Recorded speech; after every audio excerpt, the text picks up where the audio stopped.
ગુજરાતમાં ચૂંટણી હોય અને સરદારના નામ પર રાજનીતિ ન થાય એવું તે કેમ બને? અમરેલીની ધરાપારથી પીએમ મોદીએ પરેશ ધાનાણીને સરદાર પટેલનું અપમાન કરનાર ગણાવ્યા અને શરૂ થઈ ગયું રાજકીય ઘમાસાણ. આ સરદાર સાહેબનું સ્ટેચ્યુ કબાડી છે ભાઈ. શરમ આવે છે કે નથી આવતી આ નેતાને? લોખંડી પુરુષ શ્રી સરદાર સાહેબને ભંગારના ભૂકાથી પૂતળામાં કેદ કરવાનો ભારતીય જનતા પાર્ટીએ પ્રયાસ કર્યો છે. શ્રી સરદાર સાહેબનું અપમાન કરવાનો પ્રયાસ કર્યો છે. સરદાર સાહેબનું અપમાન જેણે કર્યું છે, સરદાર સાહેબની આવડી મોટી પ્રતિમાના દર્શન કરવાના બદલે જેમને ભંગાર કર્યો છે, શું ખેડૂતોના હામી તમે થવાની? 2019ના રણમાં ગુજરાતમાં મતદાનના 4 દિવસ પહેલા આખરે સરદાર વલ્લભભાઈ પટેલના નામની એન્ટ્રી થઈ ગઈ. અમરેલીમાં યોજાયેલી ચૂંટણી સભામાં જનમેદનીને સંબોધતા ખુદ પ્રધાનમંત્રી મોદીએ નામ લીધા વિના નેતા વિપક્ષ અને કોંગ્રેસના ઉમેદવાર પરેશ ધાનાણીને નિશાના પર લીધા અને સવાલ કર્યો કે સ્ટેચ્યુ ઓફ યુનિટીને ભંગાર કહેનારાને શરમ કેમ નથી આવતી? અને અહીંયા તમારા નેતા સરદાર સાહેબનું અપમાન કરવામાં કાંઈ બાકી નથી રાખ્યું. આવડું મોટું સ્ટેચ્યુ બન્યું સાહેબ. 12 લાખ લોકો અત્યાર સુધીમાં જઈ આવ્યા છે. કોંગ્રેસના એકે નેતા ગયો એનો ફોટો જોયો તમે? એકે ગયો નથી. આ સરદાર સાહેબ પાછા આમ કે સરદાર સાહેબ તો અમારા કોંગ્રેસના હતા.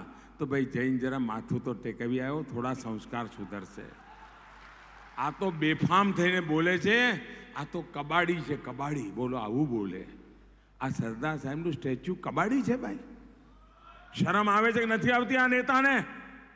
અને આવા લોકો તમારી સામે આવે, તમે એનું મોઢું જુઓ ને તો તમારો દાડો બગડી જાય ભાઈ. આ તરફ પરેશ ધાનાણી આજે ફરી એક વખત પોતાના એ નિવેદન પર અડગ જોવા મળ્યા, જેને લઈને વિવાદ થયો. લોહ પુરુષ શ્રી સરદાર, લોખંડી પુરુષ શ્રી સરદાર સાહેબને ભંગારના ભૂકાથી પૂતળામાં કેદ કરવાનો ભારતીય જનતા પાર્ટીએ પ્રયાસ કર્યો છે. શ્રી સરદાર સાહેબનું અપમાન કરવાનો પ્રયાસ કર્યો છે. અને સરદારના વારસો જે સૌને જોડવાનું કામ કરે, સૌને સુરક્ષા આપવાનું કામ કરે, સૌનું નેતૃત્વ કરવાનું કામ કરે એવા ગુજરાતીઓ એક થઈ નેક થઈ ભાજપના ભૂકા કાઢી નાખશે, કમળને કચડી નાખશે અને સામાન્ય જનતાના વિશ્વાસ સાથે દ્રોહ કરનારા માનની નરેન્દ્રભાઈ અને સમગ્ર ભારતીય જનતા પાર્ટીને આવતી 23મી તારીખે પરિણામ આવશે ત્યારે નવરા કરી નાખશે. પ્રધાનમંત્રીએ મુદ્દો આપતા પ્રદેશ ભાજપ ગેલમાં આવી ગઈ અને ધાનાણીને સવાલ કર્યો કે સરદાર સાહેબનું અપમાન કર્યા બાદ હવે તમે કયા મોઢે ખેડૂત પુત્ર બનીને મત માંગવા નીકળ્યા છો? સરદાર સાહેબનું અપમાન જેણે કર્યું છે, સરદાર સાહેબની આવડી મોટી પ્રતિમાના દર્શન કરવાના બદલે જેમને ભંગાર કર્યો છે, શું ખેડૂતોના હામી તમે થવા નીકળ્યા છો? શું તમે સમાજના હામી થવા નીકળ્યા છો? કયા મોઢે તમે મત માગો છો? સરદાર સાહેબનું ગૌરવ એ પણ તમે નથી કરી શકતા. આપને જણાવી દઈએ કે આ વિવાદ ફેબ્રુઆરીમાં થયો હતો. વિધાનસભાના બજેટ સત્ર દરમિયાન નેતા વિપક્ષ પરેશ ધાનાણીએ ગૃહમાં સંબોધન કરતા સ્ટેચ્યુ ઓફ યુનિટી લોખંડના ભંગારમાંથી બન્યું હોવાનો ઉલ્લેખ કર્યો, જેને લઈને તત્કાલીન સમયે પણ બંને પક્ષો આમને સામને આવી ગયા હતા. કે મારા એક પણ શબ્દથી શ્રી સરદારનું ક્યાંય અપમાન થાય તો આ સરદારનો વારસદાર એક વાર નહીં 1000 વાર માફી માંગવા તૈયાર છે. પણ જે ભંગાર નામના શબ્દથી આખી ભાજપ સરકાર ઊભી થઈ ગઈ, એ જ ભંગાર ભેગો કરવાનો કાર્યક્રમ માનની નરેન્દ્રભાઈ અને આખી ભાજપ સરકારે સમગ્ર ગુજરાતના 18,000 ગામડા અને લોકસભાની ચૂંટણી પહેલા આખા દેશના તમામ રાજ્યોની અંદર ચલાવી અને શ્રી સરદાર સાહેબનું એક લોખંડી પ્રતિભાનું અપમાન કર્યું છે. ત્યારે ભારતીય જનતા પાર્ટીની સરકારે માફી માંગવી જોઈએ. જો પરેશભાઈ હજુ પણ માફી નહીં માંગે તો અમારા ભારતીય જનતા પક્ષના કાર્યકરો સમગ્ર ગુજરાતમાં જ્યાં જ્યાં કોંગ્રેસના ધારાસભ્યો છે એ બધાનો પણ વિરોધ કરશે અને કોંગ્રેસને સરદાર વલ્લભભાઈનો આ અપમાનનું ખૂબ મોટું નુકસાન આગામી સમયમાં સહન કરવું પડશે. વિવાદ બાદ ભાજપે માંગ કરી હતી કે ધાનાણી માફી માંગે. જો કે ધાનાણી સરદાર પટેલનું અપમાન થયું હોય તેવું કંઈ જ બોલ્યા હોય તો જ માફી માંગશે તેવા પોતાના વલણ પર અડગ રહ્યા. સરદાર પટેલ રાજ્યની રાજનીતિમાં દરેક વખતે મુદ્દો રહ્યા છે. પ્રધાનમંત્રી મોદી અને ભાજપ પોતાની દરેક રેલીમાં આરોપ લગાવતા રહ્યા છે કે કોંગ્રેસે હંમેશા સરદાર પટેલનું ન માત્ર અપમાન કર્યું પણ તેઓ સાથે અન્યાય કર્યો. તો કોંગ્રેસ પણ એવું કહીને પલટવાર કરતી રહી કે સરદાર સંઘનો વિરોધ કરતા હતા. સૈન્યએ કરેલી કાર્યવાહીના પુરાવા માંગવા એ રાજનીતિ છે, તો સૈન્યના પરાક્રમ પર પોતાની પીઠ થાબડવી એ પણ રાજનીતિ નહીં તો બીજું શું? આ સવાલ હજુ જનતાના મનમાં વણુકેલાયો છે. એવામાં આજે પણ પુરાવા માંગવા અને શ્રેય લેવાની રાજનીતિ યથાવત છે. જાણીતા ટેકનોક્રેટ અને કોંગ્રેસના નેતા અને આજકાલ એર સ્ટ્રાઇકના પુરાવા માંગીને ચર્ચામાં રહેતા સેમ પિત્રોડા, જેઓ ફરી એક વખત ભાજપના નિશાના પર રહ્યા. ગુજરાત પ્રવાસે પહોંચેલા પિત્રોડાને જ્યારે એબીપી અસ્મિતાએ તેમના નિવેદન પર સવાલ કર્યો તો મહાશય ગુસ્સે ભરાયા. આપણે કરીએ છીએ જરાય નહીં. હક છે મારો એ પ્રશ્ન પૂછવાનો. તમે કોણ છો કહેવાવાળા? ઓકે, કદા પૂછવું જોઈએ. It's a democracy. I have all the right to ask. પ્રચારમાં ભાજપે રાષ્ટ્રવાદને જ મુદ્દો બનાવ્યો છે, ત્યારે જીતુ વાઘાણીએ આરોપ લગાવ્યો કે એર સ્ટ્રાઇક અને સર્જિકલ સ્ટ્રાઇકના પુરાવા માંગી કોંગ્રેસ વોટ બેંકની રાજનીતિ કરી રહી છે અને આવા નિવેદનોમાં કોંગ્રેસ પોતાનું હિત જોઈ રહી છે. શ્યામ પિત્રોડા કોણ છે? કોના સલાહકાર છે? કોની જવાબદારી છે? કેમ શ્યામ પિત્રોડાને કોઈ લગાવ નથી કરતા? કારણ કે એમને આગળ કરીને કોંગ્રેસને વોટ બેંકની રાજનીતિ કરવી છે. લઘુમતી તુષ્ટિકરણ કરીને વોટ બેંકની રાજનીતિમાં દેશને હોમવા માટે પણ કોંગ્રેસ તૈયાર થઈ છે. સેમ પિત્રોડાએ 22 માર્ચે પુરાવા માંગતું નિવેદન આપ્યું હતું, જેને લઈને ખુદ પ્રધાનમંત્રી મોદીએ નિશાન સાધ્યું હતું અને કોંગ્રેસે સેનાનું અપમાન કર્યાનો આરોપ લગાવ્યો હતો. આજની સભાઓમાં પણ પીએમ મોદી એર સ્ટ્રાઇક મુદ્દે કોંગ્રેસ પર પ્રહાર કરતા જોવા મળ્યા. તમે ખુશ, દેશ ખુશ, તો નાખુશ કોણ? દુખી કોણ છે? ગુસ્સો કોને છે? પેટમાં કોના બળે છે? રડે છે કોણ? માથું કોણ કૂટે છે? ભાઈઓ બહેનો, તમને આ દેશની સેનામાં ભરોસો છે કે નહીં? એના પરાક્રમમાં ભરોસો છે કે નહીં? આ કોંગ્રેસ વાળા નથી. તમને મને કહો, તમે માંદા પડ્યા હો અને તમારા ડોક્ટરમાં તમને ભરોસો ના હોય તો તમે હાજા થાઓ ભાઈ. સાચું બોલો, હાજા થાઓ. રાજકીય નિષ્ણાંતો સ્પષ્ટપણે માની રહ્યા છે કે એર સ્ટ્રાઇક અને સર્જિકલ સ્ટ્રાઇક પર પુરાવા માંગી કોંગ્રેસે સામે ચાલીને ભાજપને મુદ્દો આપ્યો છે. દરેક પક્ષ પાર્ટીના પોતાના તર્ક છે. એવામાં પુરાવાની આ રાજનીતિ કોને ફળશે અને કોને નડશે તે સવાલ 23 મેએ જ ઉકેલાશે. સૌરાષ્ટ્રમાં હાલ પાક વીમાનો પ્રશ્ન મુખ્ય છે, ત્યારે કોંગ્રેસ અધ્યક્ષ રાહુલ ગાંધીએ જૂનાગઢના વંથલીમાં ચૂંટણી સભાને સંબોધન કરતા ખેડૂતને વાયદો કર્યો કે કોંગ્રેસની સરકાર બનશે તો અલગ બજેટ રજૂ કર્યા છે અને વર્ષની શરૂઆતમાં જ ખેડૂતોને પાક નિષ્ફળ જાય તો કેટલું વળતર મળશે તે નક્કી કરી દેવાશે. મહત્વના અને મોટા સમાચાર મળી રહ્યા છે. રાહુલ ગાંધી જેઓ ગુજરાત પ્રવાસે છે, તેમણે જૂનાગઢના વંથલીમાં ચૂંટણી સભાને સંબોધન કરતા ખેડૂતોને વાયદો કર્યો છે. भाई और बहनों, 2 बजट बनेंगे. एक नेशनल बजट बनेगा, पार्लियामेंट हाउस में एक नेशनल बजट रखा जाएगा और दूसरा किसानों का स्पेशल बजट बनेगा. हिंदुस्तान के हर एक किसान को साल के शुरुआत में ही बताएंगे, देखिए आपको इतना बीमा का पैसा मिलेगा, नुकसान होगा तो इतना फायदा मिलेगा, कॉम्पनसेशन आपको ये दिया जाएगा, एमएसपी आपकी इतनी बढ़ाई जाएगी, आपके जिले में इस प्रकार का फूड प्रोसेसिंग प्लांट लगेगा, स्टोरेज के लिए आपको ये फैसिलिटी दी जाएगी. पूरा का पूरा हम साल के शुरुआत में हिंदुस्तान के हर किसान को बता देंगे. मैनिफेस्टो में हमने साफ लिख लिया है, हम कानून को बदलेंगे. जैसे ही दिल्ली में सरकार आएगी, कानून को बदलेंगे और हिंदुस्तान का कोई भी किसान, किसी भी प्रदेश का किसान कर्ज वापस लौटाने के लिए जेल में नहीं डाला जा सकेगा. ક્યાંક સરદાર પટેલ પર રાજનીતિ થઈ રહી છે તો ક્યાંક રાષ્ટ્રવાદનો મુદ્દો ચરમસીમા પર છે, તો ઉત્તર ગુજરાતની કેટલીક બેઠકો પર ડેરી મુદ્દો બની છે. જો કે ભરૂચમાં નર્મદાના નામે મત માંગવામાં આવી રહ્યા છે.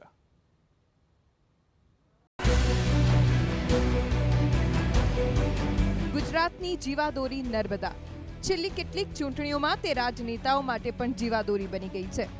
આ દ્રશ્યો ભરૂચ લોકસભા બેઠકના છે, જ્યાં ભારતીય ટ્રાઇબલ પાર્ટીના ઉમેદવાર છોટુભાઈ વસાવા નર્મદાના નામે મત માંગી રહ્યા છે.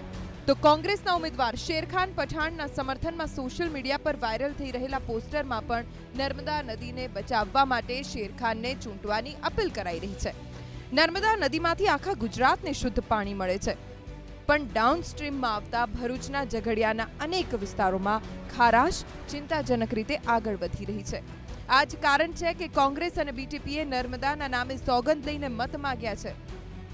જો દેશની અંદર કોંગ્રેસની સરકાર આવશે તો નર્મદા નદી બેવ કાંઠે વહેતી કરીશું એવા આજે અહીંયા નર્મદા નદી બેવ કાંઠે વહેતી કરીને અમે અહીંયા સંકલ્પ કરીને આજે અહીંથી અમે શરૂઆત કરીએ છીએ.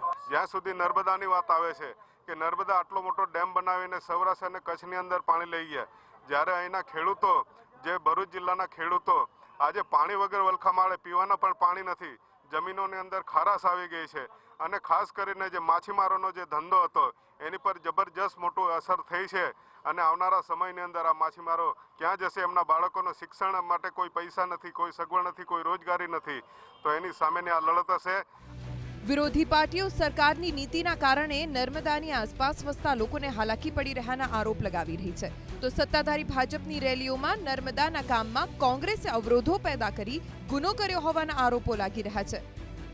આપણું નર્મદાનું પાણી અહીંયા પહોંચ્યું, આજથી 40 વર્ષ પહેલા પાણી પહોંચવું જોઈતું હતું કે નહોતું પહોંચવું જોઈતું? નર્મદાનું પાણી 40 વર્ષ પહેલા પહોંચ્યું હોત તો આ કચ્છ કાઠિયાવાડના લોકોને હિજરત કરવી પડી હોત, કોઈને હિજરત કરવી પડી હોત, સુખેથી લોકો જીવતા હોત કે નહીં? 40 વર્ષ મોડું કર્યું હોય તો એના માટે કોઈ ગુનેગાર હોય તો માત્ર ને માત્ર કોંગ્રેસ સરકારો ગુનેગાર છે. અને જેવો તમે મને બેસાડ્યો, મેં પહેલું કામ કર્યું નર્મદા યોજના પૂરું કરવાનું, અને ભાઈઓ બહેનો આજે ગુજરાતને ગામડે ગામડે ખેતરે ખેતરે પાણી પહોંચાડવાનું કામ તેજ ગતિથી ચાલી રહ્યું છે. એ હકીકત છે કે નર્મદા નદીના ડાઉનસ્ટ્રીમમાં પાણી ન છોડાતા અગાઉ જે નર્મદા નદી 1.5 કિલોમીટર પહોળી હતી તે આજે માત્ર 300 મીટરમાં સમેટાઈ ગઈ છે. પાણી ન છોડવાના કારણે દરિયાનું ખારું પાણી નદીના પટમાં ઘૂસતા આસપાસની ખેતીલાયક જમીન બિનઉપજાઉ બની છે. ગેરકાયદે થતું રેતી ખનન પણ કોઈનાથી છુપાયેલું નથી. સવાલ એ છે કે નર્મદાના નામે રાજનેતાઓ હાલ વાયદાઓ અને પ્રતિજ્ઞાઓ તો કરી રહ્યા છે, પણ ચૂંટાયા બાદ શું આ નેતાઓ સક્રિય પ્રયાસ કરશે? કારણ કે જરૂરી છે કે સૂકી ભટ્ટ બનેલો નર્મદાનો આ વિસ્તાર ફરી એક વખત જીવંત થાય અને નર્મદા ખળખળ વહી અહીંના ખેડૂતોના ચહેરા ખીલવે. મહારાષ્ટ્રમાં જૂનાગઢ લોકસભા બેઠક પર ચૂંટણી જંગ જોરદાર રસપ્રદ બન્યો છે. ગામે ગામ અને મિનિટે મિનિટે અહીંના સમીકરણો બદલાઈ રહ્યા છે, ત્યારે હાલ અહીં જ્ઞાતિવાદની રાજનીતિ હાવી થતી જોવા મળી રહી છે.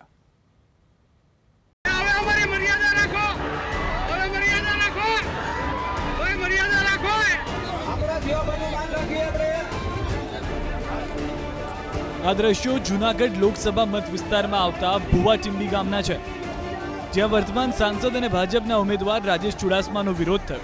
ચુડાસમા પર પાણીની ખાલી બોટલો ફેંકાઈ. વધતા વિરોધને જોઈ રાજેશ ચુડાસમાએ ત્યાંથી ભાગવું પડ્યું. આ જ મુદ્દે કોડીનારની સોમનાથ એકેડમી ખાતે કારડિયા રાજપૂત સમાજની બેઠક યોજાઈ, જેમાં ગુજકો માસોલના વાઇસ ચેરમેન અને પૂર્વ ધારાસભ્ય ગોવિંદ પરમારે ઘટનાને વખોડી. સાથે જ કારડિયા રાજપૂત સમાજને ભાજપના સમર્થનમાં મતદાન કરવા અપીલ કરી. ત્યારે આપણે આંગણે મહેમાન થઈને આવ્યો છે, એ માણસને તમારે અપમાનિત કરવાનું કેટલા અંશે વ્યાજબી છે? મારો તો લોહી ઉકળી ગયો છે મિત્રો, એક કારડિયાના દીકરા તરીકે.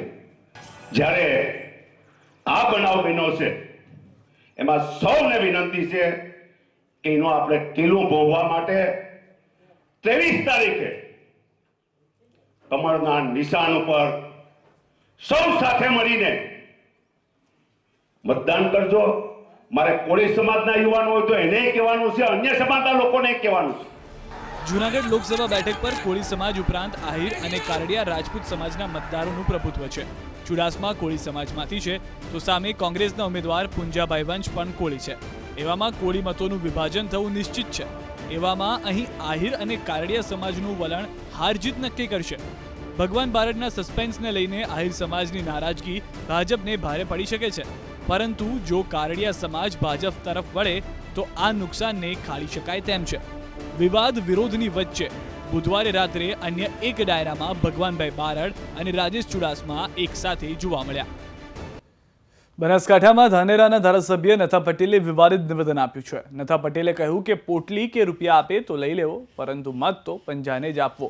ધાનેરાના થાવર ગામે સભા યોજવામાં આવી હતી, જ્યાં ધારાસભ્યએ બફાટ કરતા ચૂંટણીમાં દારૂ અને પૈસાથી દૂર રહેવાની જગ્યાએ સ્વીકારવાનું નિવેદન આપ્યું. પોટલી કે કોઈ 2 રૂપિયા હાલવા કારણે લેવા તો લઈ લેજો, પણ વોટ તો પંજાને જ આલજો એવું રાખીને મતો થજો. એ આપણા જ પૈસા છે અને એમને ભેગા કરેલા છે, એટલે પાછા તો મત જવા દેજો. પણ એ મનમાં હોજો કે આપણને છેતરે અને આપણે છેતરવો પડે. આ તો રાજકારણ છે, એટલે છેતરજો અને પંજા સિવાય વોટ ના આલતા અને પ્રતિભાને જીતાડજો. અને પ્રતિભાએ આખી જિંદગીમાં પહેલી વખત એમને આ તક મળી છે. મહીસાગરમાં હાર્દિક પટેલની સભા પહેલા જ વિરોધ કરવામાં આવ્યો. હાર્દિકનું હેલિકોપ્ટર જે સ્થળે લેન્ડ કરવાનું છે તે જમીન માલિકે હેલિકોપ્ટર લેન્ડિંગ માટે કલેક્ટર, જિલ્લા પોલીસ વડા, ચૂંટણી પંચ તમામ જગ્યાએ વાંધા અરજી કરતા જિલ્લા વહીવટીતંત્ર પણ દોડતું થયું. જમીન માલિકની વાંધા અરજી બાદ હેલિકોપ્ટરના લેન્ડિંગ માટેની મંજૂરી રદ કરવામાં આવી. પટેલ મારા સમાજનો એક ગદ્દાર છે.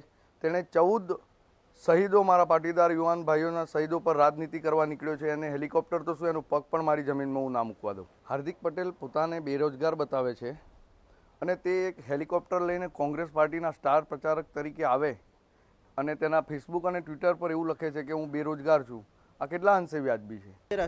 અખિલ ભારતીય રાષ્ટ્રીય કોંગ્રેસના સ્ટાર પ્રચારક શ્રી હાર્દિક પટેલ આજે મહીસાગર જિલ્લાના લુણાવાડા મુકામે જ્યારે જનમેદનીને સંબોધવા આવી રહ્યા છે, ત્યારે પ્રશાસન દ્વારા તેમની હેલિકોપ્ટરને પહેલાં મંજૂરી આપવામાં આવી હતી. ત્યારબાદ અમારા શહેર કોંગ્રેસ પ્રમુખને આજે સવારે જાણ કરીને એવું કહેવામાં આવ્યું કે આ મંજૂરી રદબાતલ કરવામાં આવે છે. મંજૂરી એમની વિનંતી ઉપર આપેલી સુવિધા એપ્લિકેશન અંતર્ગત, પરંતુ લેન્ડ બાબતે એ જે લેન્ડના જે માલિકો હતા એ લોકોની અંદર સંમતિ ન થવાના કારણે ગઈકાલ રાત્રે મોડેથી એ લોકોએ આપણને વિનંતી કરી કે હવે અમે આમાં સંમત થતા નથી, અમારી સંમતિ પાછી ખેંચીએ છીએ. એટલે એ આધાર ઉપર આપણે આ પરમિશન રદ કરી. મહીસાગરમાં હાર્દિક પટેલના હેલિકોપ્ટરના લેન્ડિંગ માટેની મંજૂરી રદ થવાના મામલે કોંગ્રેસ પ્રવક્તા મનીષ દોશીએ રાજ્ય સરકાર પર કિન્નાખોરીનો આરોપ લગાવ્યો. મનીષ દોશીએ કહ્યું કે હાર્દિક સામે અગાઉ પણ ખોટા કેસ કરાયા હતા અને હવે હાર્દિક કોંગ્રેસનો પ્રચાર ના કરી શકે તે માટે કિન્નાખોરી રાખવામાં આવી રહી છે. ભાજપનો ખેસ ધારણ કરીને અધિકારીઓ કામ ના કરે, સત્તામાં આવતી ફરજ પ્રમાણે કામ કરવાની પણ સલાહ આપી. ત્યારે હવે કોંગ્રેસ આ મામલે ચૂંટણી પંચને રજૂઆત કરશે. ભાઈ પટેલથી એટલા તો કેવી સરકાર ગભરાઈ ગઈ છે કે તેમના હેલિકોપ્ટરને પણ લેન્ડ થવા નથી દેતા. હાર્દિકભાઈના પ્રચારથી સરકાર કેવી ગભરાઈ છે એનો આ જીવતું જાગતો નમૂનો છે, આ ઉદાહરણ છે. અને વારંવાર એ ઘટના બની રહી છે કે પહેલાં તેઓ સામાજિક આંદોલન યુવા નેતા તરીકે ત્યારે દમનથી એમને રોકવામાં આવતા હતા. હવે કોંગ્રેસ પક્ષના પ્રચારક છે ત્યારે સરકાર સામેના એમના કારનામા અને કાવતરા ખુલ્લા પડી જાય, એમના ભ્રષ્ટાચારી બધી રીત રસમો ખુલ્લી પડી જાય, ત્યારે હાર્દિકભાઈને પ્રચાર કરતા રોકવાનું સરકારના ઇશારે જે અધિકારીએ કામ કર્યું છે. ગાંધીનગર બેઠકના કોંગ્રેસના ઉમેદવાર સીજે ચાવડાને શંકરસિંહ વાઘેલાનો સાથ મળ્યો. આજે સાંજે સાણંદમાં સીજે ચાવડાની રેલી છે, જેમાં શંકરસિંહ વાઘેલા જોડાશે. શંકરસિંહ વાઘેલાના પ્રચારથી ચાવડા ખુશખુશાલ થયા છે અને વાઘેલાને પોતાના રાજકીય ગુરુ ગણાવ્યા છે. શંકરસિંહજી વાઘેલા આવવાથી તો કોંગ્રેસને તો ફાયદો છે, મને ખાસ કરીને ફાયદો છે એટલા માટે કે એ સામાજિક પણ આગેવાન છે, ક્ષત્રિય સમાજના આગેવાન છે અને એનસીપીમાં કોંગ્રેસની વિચારધારા જેવી જ વિચારધારા અને અમારા એનસીપી અને કોંગ્રેસનું મહારાષ્ટ્રમાં અને બીજે બધે જોડાણ તો છે જ, અહીંયા પણ જોડાણ છે. અહીંયા કોઈ દિવસ કોંગ્રેસના વિરુદ્ધમાં એક પણ એનસીપીનો માણસ નીકળ્યો નથી પ્રચાર કરવા માટે, સાથે રહીને જ કામ કરે છે.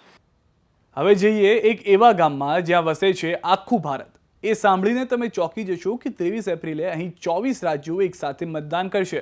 જો આ ગામમાંથી મત માગવા હોય તો નેતાઓએ 24 રાજ્યો ફરવા પડે છે. કઈ રીતે, આવું જોઈએ.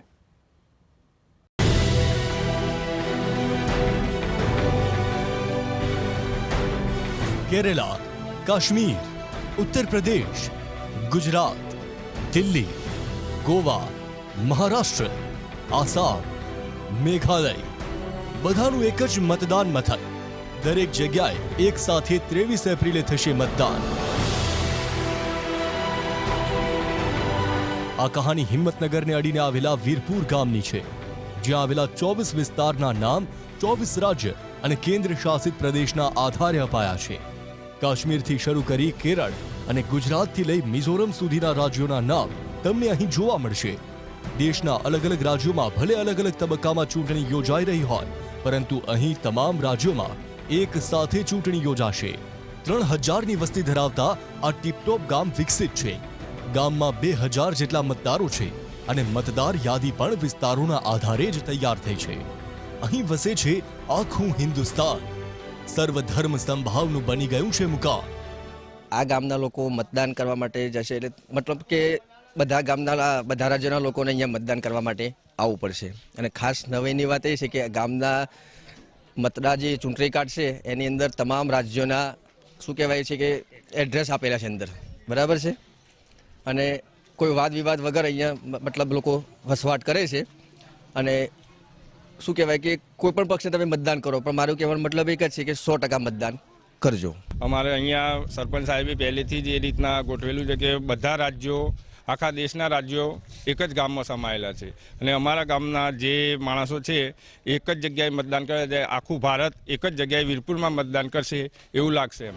દેશને પ્રાંતવાદ, જાતિવાદ અને ભાષાવાદના વાડાઓમાં વહેંચી વિભાજનકારી વિચારો ફેલાવનારા નેતાઓને પણ આ ગામની જનતાએ સંદેશ આપ્યો છે.